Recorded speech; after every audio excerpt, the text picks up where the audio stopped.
primera serie eliminatoria de los 2 imposibles masculino en categoría absoluta, buscando clasificación para las finales aire de la tarde.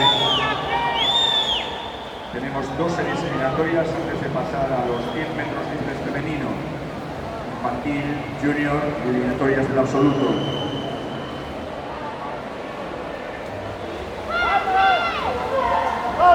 En esta primera serie de los primeros 158-82 por la calle 3, Daniel Muñiz.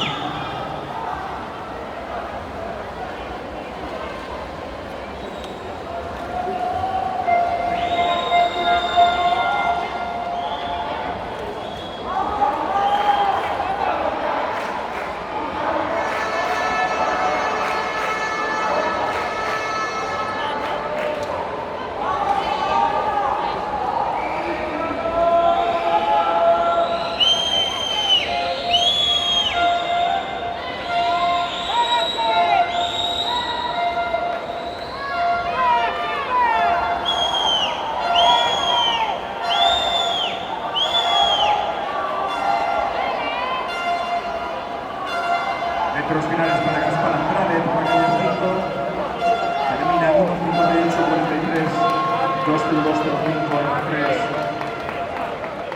Ángel Muñiz.